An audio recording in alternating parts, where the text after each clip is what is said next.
So your energy begins, and I see this almost like firework display start to happen, and there was a lot of Disney imagery, and that only happens to me because it's so symbolic, I think, to help me connect things. But that little teacup mouse from Alice in Wonderland, who's like in a teacup with the little umbrella above him, kind of comes down from these, like, from the sky, from the fireworks, and he's singing that, like, twinkle twinkle little star. He's kind of in that drunken state and singing it, and as he descends down further, he's then going mirror mirror, and it's in the same kind of cadence as the twinkle twinkle little star, but he starts saying mirror mirror, and I keep getting the mirror mirror, and then he says on the wall, and then it turns on into the queen from Snow White, and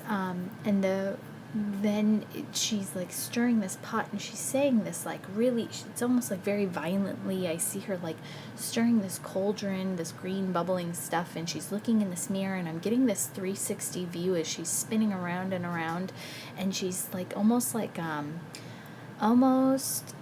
it's almost like she's placing a curse, or and I get that this is your energy. It's almost like she's like doing a spell is what I get. Like she's stirring the cauldron and like concocting this spell, and I feel her like really projecting out this energy with her voice, her tone, but it's like a mental energy. And so then what happens is I see her get real close to the mirror that she's staring in and doing all of this from, and then we move through the mirror, so we're going through like the looking glass, it feels like, the mirror, and as you step through, as the queen from Snow White, as you step through this mirror, you go into this other world, and I'm getting this is now, well, I connect later that this is a version of what's going on in the energetic field around you, and I'm getting that this is controlled through the thoughts, or whatever's happening, whatever those thoughts are that were creating the spell casting kind of,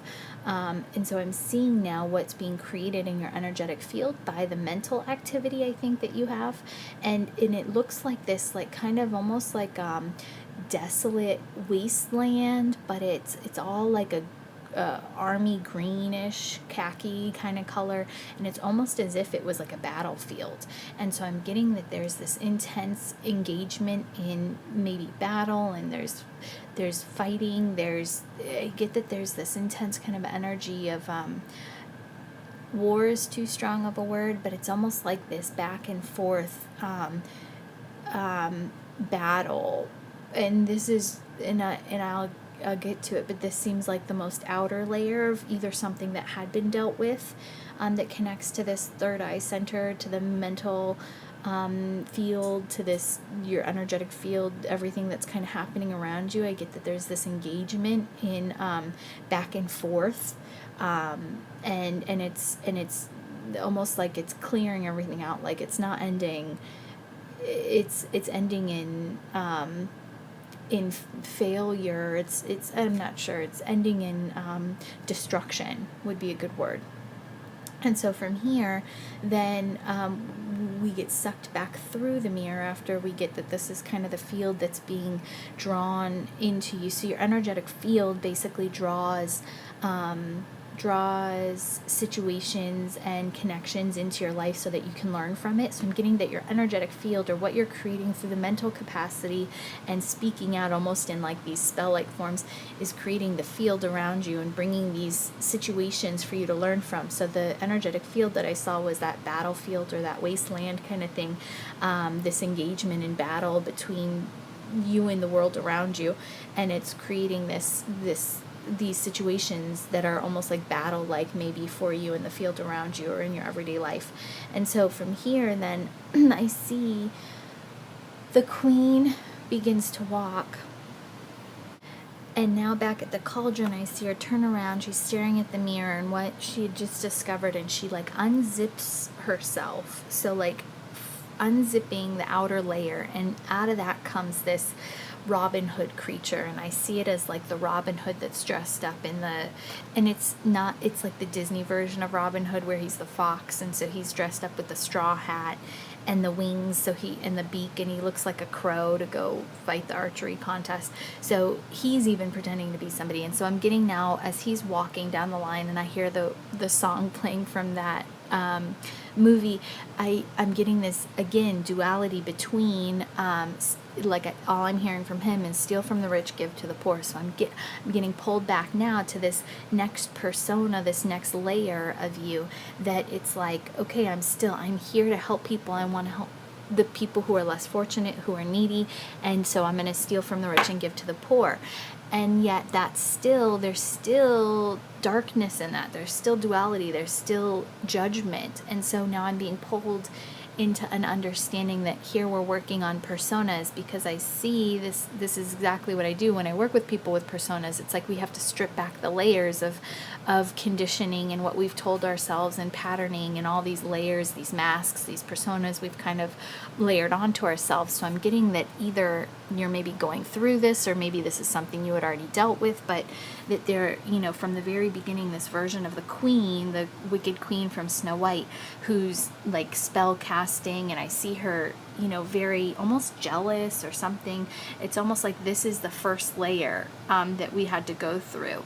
And for whatever reason, and when we walked through the mirror and saw what was going on in her energetic field, and to me that's kind of what in the mind was being created to draw in situations and scenarios that she could deal with. I'm seeing that this is, there was maybe jealousy, or there was a want of something, and maybe at that point it was very personal to you that, why don't I have what this person has? Because that's the whole Snow White thing, right? She wants the beauty that Snow White has. And so it's this very kind of personal relationship. And then underneath that layer, when she zipped out of that, and now I see Robin Hood, now I'm seeing underneath that what was maybe the controlling that desire, or that level of jealousy, or that persona. What created that was this need to really help people, and but underneath that, it's this need to help people, but we're still in this kind of dualistic mode of, I'm going to steal from somebody who's more fortunate to give it to somebody who's less fortunate. And so there's still this kind of darkness in that, or this dualistic quality to that, where, I'm going to take from somebody who has more and give it to somebody who has less, where there's still energy there that's not completely pure. And so then this guy, as we get this, like, he unzips himself, and out of that comes this ball of radiant light, and I see it as being like Mother Mary, and she's standing there draped in like the white linens, and I see just this huge golden white aura around her, and I see all these like lambs and children come up to her. And so underneath this persona, what I'm getting in the divine quality, or the divine essence of you, is this overwhelming desire to help the less fortunate, right? So Mother Mary didn't turn anybody away. She was known for the unconditional love and the divinity, the grace, being able to help and love unconditionally all who needed her help. And so that's what I'm getting, is underneath all of these personas that we've just kind of seen and gone through, is this quality, this connection to your divinity, where it's like this overwhelming need to see in others the best, and to love and be able to help and be the strength for others, maybe those for that don't have the voice. I think that's kind of another thing she was known for, is being able to speak for those who can't speak for themselves, type of a thing. And so it's almost like this is the divine quality within you that's wanting the expression. And whether this is something you've gone through already or not, but then I'm seeing these layers, of the Robin Hood, that's a persona that was created kind of on top of this divine Mother Mary energy. And then on top of that was that kind of like wicked queen who's using the mental and has kind of these judgments in fear of losing her own beauty. And we place upon ourselves these personas because of fear, or because of unknowing, or because we're protecting ourselves. And so there's nothing wrong with the personas. It's just kind of being able to remove the personas and see what's that divine quality, or what's that divine nature within us that's trying to be expressed.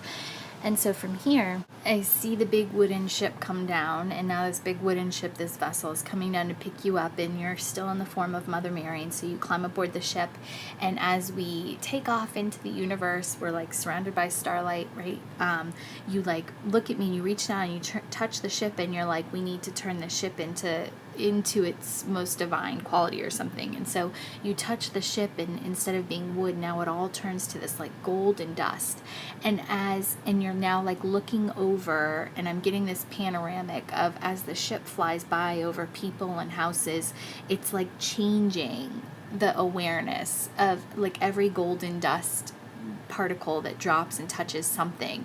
It almost like changes that person into this unconditionally loving energy. And it's almost as if this is what your gift is, this is what your talent is, this is what your divine quality is. It's the effect that, or the ability to affect others with your essence, your divinity. It's like this is what you're doing, this is part of your purpose. I feel it's like that you're able to affect and touch those around you and allow them to feel maybe unconditionally loved, or to be unconditionally loving, or like it's like you're holding this space for them. And I'm watching you as you're watching this golden dust, and you're just like very pleased and calm and satisfied with that effect that you're having. And so then we move to your Akashic records, and as we move to the Akashic records, you get out. And again, it's this big door, and you touch it, and it turns to gold, a golden like particle light, and we move through it. And as we move through it, it's like we're watching this traditional European like tea ceremony, and there's all these tables set up for high tea, and I see all these ladies who are in like perfect attire, and it's like everything is about perception. And again, this is now what I'm getting, maybe the layers, the persona was trying to get us to understand. It's almost as if we're playing a role. I see, and this is your record, so I get that this is maybe the block that's inhibiting the complete connection to this like Mother Mary energy, or this this divine quality. It's the perception, and it's this almost like there's this expectation about being somebody when you're in the presence of somebody else, and this is inhibiting you from being that most unconditionally loving version of yourself. And so seeing all these women at like high tea or whatever they call it, and there's like, I know that there's, if you touch something out of order, it's like, it's almost like, oh, I can't believe she did that. And I'm just getting that there's this prestige, and there's this expectation to act a certain way.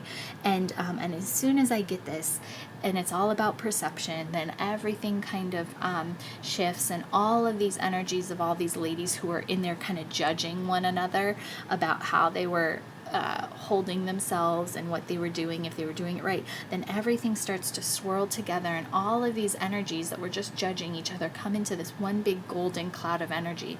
And I get that the message here with this unification of all of these energies is that basically it's like everybody is a reflection of everybody else. And so if we're caught up in that mode of reflecting back the judgment, or the perception, the quality that's being shown to us, if we're showing that back to the other person, they can't learn. But so what I'm getting is that if we can reflect back that everybody within that situation is loving and divine and the highest version of grace and all these things, that if you can reflect that back, that these people are then going to reflect that back to you. So it's almost as if you're the pillar of change. Like if you can hold that unconditionally loving energy towards everybody, no matter what they're doing, if you can be that reflection to them, then it's going to get reflected back to you, and you're not going to get stuck in this like judging or perception pattern that it kind of feels like is presenting itself.